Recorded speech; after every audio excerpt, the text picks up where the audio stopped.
It is episode 300 on the show, and I couldn't be more excited. Today we have the NFC East, a division filled with young, exciting teams, the reigning Super Bowl champions, and America's team. Today we're going to be going through all of their off seasons, breaking them down, and predicting their records for this upcoming season. As always, drop your predictions in the comments section. Let's get into it.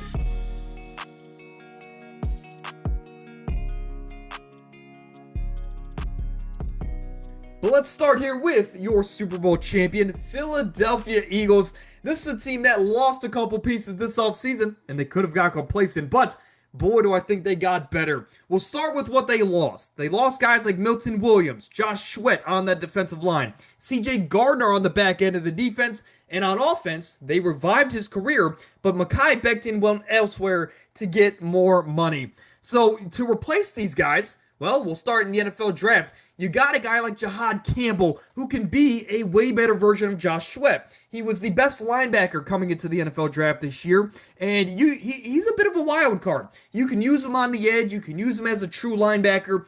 I'm excited to see what Vic Fangio can do with a guy like Jahad Campbell. But the other big name in the draft they brought in was Drew Kendall. Of course, coming out of Boston College, he is your Mekhi Becton replacement.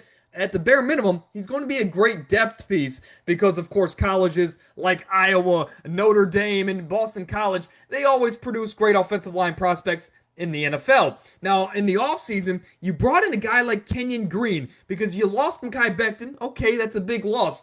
But to replace him, you called up Houston. You said, I have 2 bags of chips. Give me your second best offensive lineman. That's what they did, and Kenyon Green is not only a replacement, but he is a better version of what Mekhi Becton was. So this offensive line, as if it was possible, gets better going into next season. You also brought in Azeez Ojulari on the defensive line there.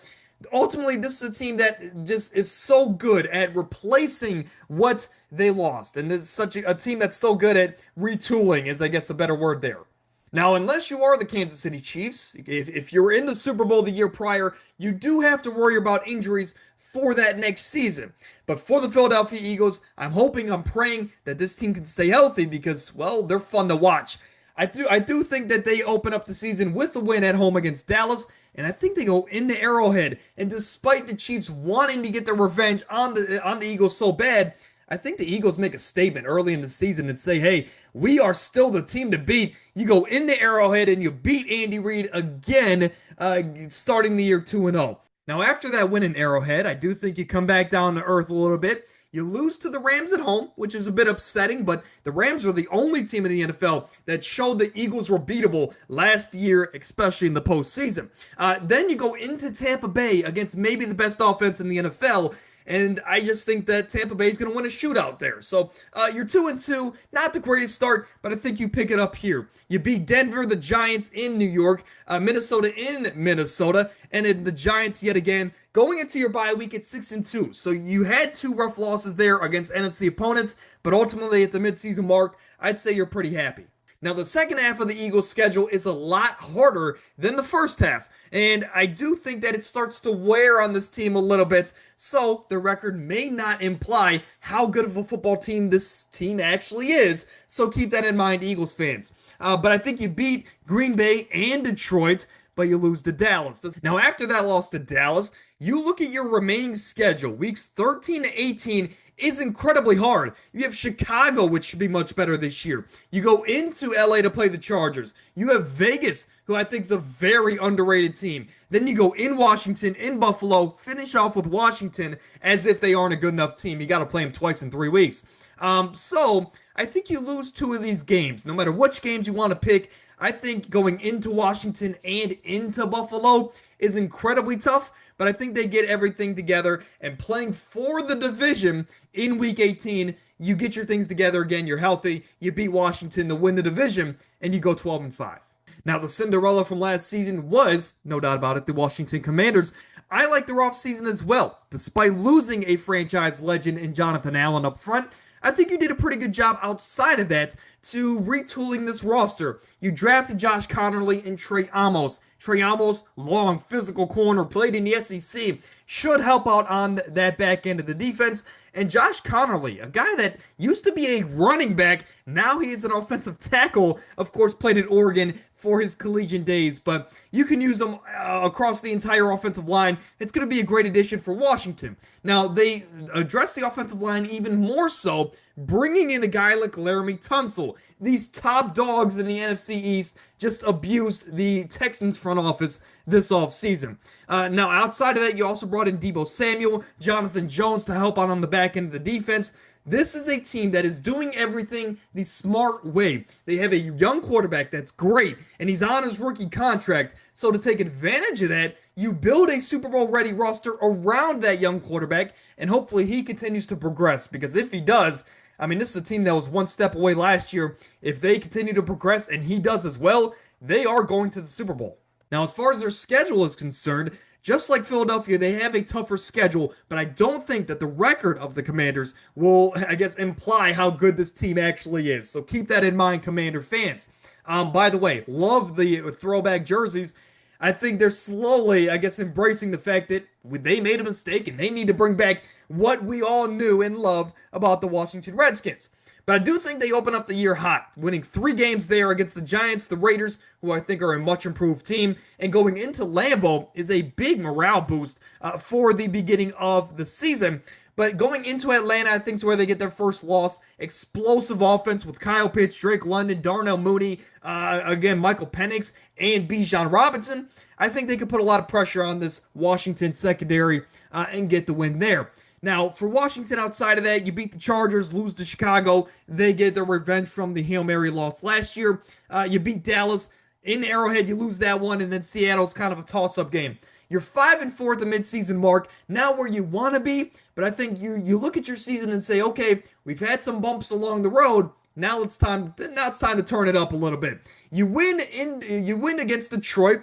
Of course, they want the revenge from the playoffs last year. Not going to happen. And then you go into Miami and dominate the Dolphins, going into the bye week at 7-4. Much better spot now. Let's continue. You beat Denver, and then you go into Minnesota and beat the Vikings. You're 9-4 here with 4 divisional games to close the year. And yes, these are winnable games. You could win all of them, but they are divisional games. These are the toughest games on every team's schedule because they know you best, and they're going to beat you up.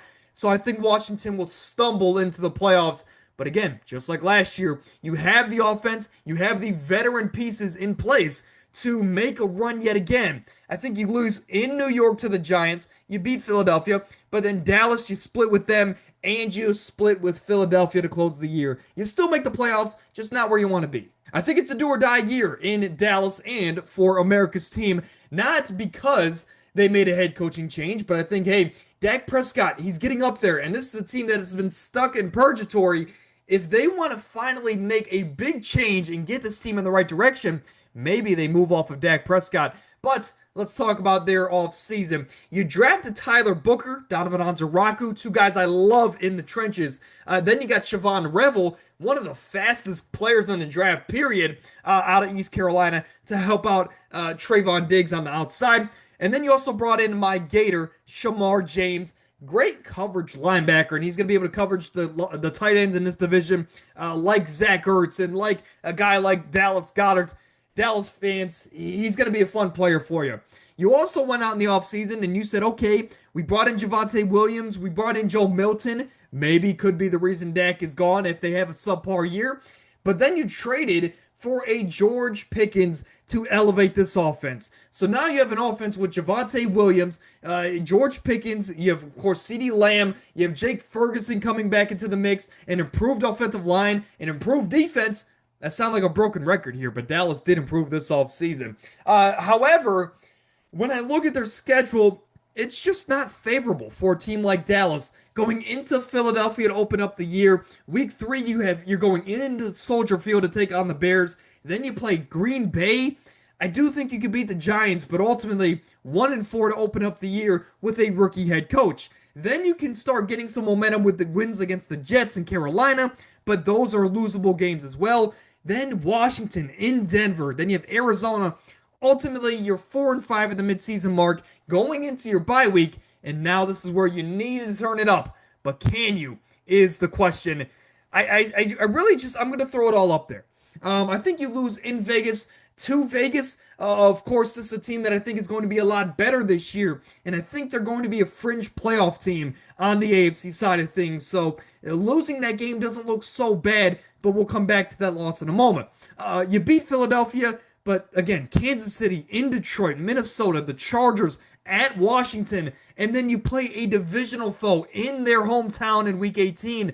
This is a tough schedule. But for that Vegas game, if you're saying, okay, I think my Dallas Cowboys can beat them, you're 8-9, and it doesn't get you into the playoffs. So ultimately, I have bet 7-10, and I think they go into this offseason with a lot of interesting questions revolving around some of the veterans and their futures. And finally, we have the New York Giants representing the Big Apple. This is a team that I think is intriguing to say the least because they have a lot of pieces to be a 7-8 win football team, or they can just fall flat on their face and be a 3-win football team. I think their range is incredibly large this year, but they had a good offseason. They bring in a guy like Abdul Carter and Darius Alexander to bolster this already great defensive line. So that defensive line might be the best in football this upcoming year. You drafted Jackson Dart, who might be a franchise quarterback for years to come, and also the fan favorite Cam Scatterbo to have an interesting thunder and lightning pairing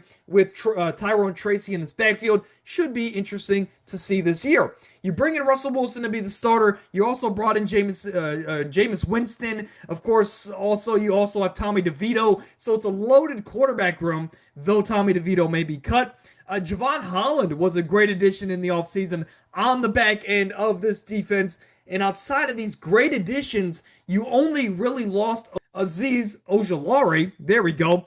So this is a team that you made a lot of additions. You didn't lose much. And you have a coach and a quarterback that's really fighting for their starting jobs going forward in their careers. So at 5.5 wins, according to Vegas, can they go over or under? I think they're going to be really close, obviously. They have a tough schedule. I sound like a broken record, but I think their first win on the year. Look, upsets happen, and this sounds crazy, but I think it comes at home against the Kansas City Chiefs. We know the Chiefs have struggled to, I guess, build this offensive line around Patrick Mahomes, but this is a trap game for the Kansas City Chiefs. I think the Giants will win this game at home with the dominant defensive line performance, and Russell Wilson does just enough for this team to get a big-time win. You carry that momentum to beat another AFC West opponent in the Chargers, and then you could beat the New Orleans Saints in New Orleans. They should be the worst team in football. But outside of that, you lose to Philly, Denver, in Philly, and San Francisco. Again, another trap game for San Francisco, but their offensive line's far from great at this point in time. I think the Giants can get a big-time win there. So you're 4-5 heading into the midseason mark, and you're in the mix with this division to make a playoff push. Unfortunately for that playoff hope, I think this is where you kind of fall flat on your face. You lose in Chicago, Green Bay. At that point, you're 4-7, and I think you might say, okay, it's time to turn the mantle over to Jameis Winston. I think Jameis Winston will lose in Detroit and then lose in New England, bringing you to 4-9. And now you're saying, okay, playoff lives are kind of over. Let's bring in Jackson Dart and let's see if he can have some magic. I think you beat Washington in his debut and then Minnesota at home as well. Again, you're going to have defenses that are juiced to play for this rookie quarterback. And I think you get some big-time wins against quality opponents there late in the season. Outside of that, Vegas, Dallas, I'm going to have you losing those games to close the year. Ultimately, I can see this team being a 6-7 win football team, and I don't see a lot of people talking about them, but this defense alone will get them 4 wins. Can their quarterbacks take them to 6 or 7? That's the question. I think they can. But here is the tale of the tape. We have the Eagles winning the division at 12-5. Not too far behind, we have the Commanders at 10-7, making the playoffs as well. The Cowboys have a much improved year record-wise, going to 7-10, and so do the Giants, getting doubling their win total from last year, going to 6 wins. For the bottom tiers, team tiers here, You have a guy like Dallas who it might be an end of an era. You have an interesting offseason ahead of you. Maybe do we trade Dak? Because sure, he's a great top 10 level quarterback. He might keep us from fully embracing the tank. That might be what it takes to fully get this roster back to where it needs to be. And for New York, again, you're now in the Jackson Dart era. You see everything that you need to see in that last month of the year. And now you got to build around them. But I think 6 or 7 wins should be enough to keep Dayball in town for the Giants. But ultimately, let me know your predictions in the comment section below. Again, episode 300, and we are this close to 18,000 subscribers. So over the 3 years of this channel, or at least the 3 years coming up, I want to thank you if you have watched one podcast or 300, including the other videos as well. I want to thank you. Again, it's been an incredible ride, and we're just getting started over here.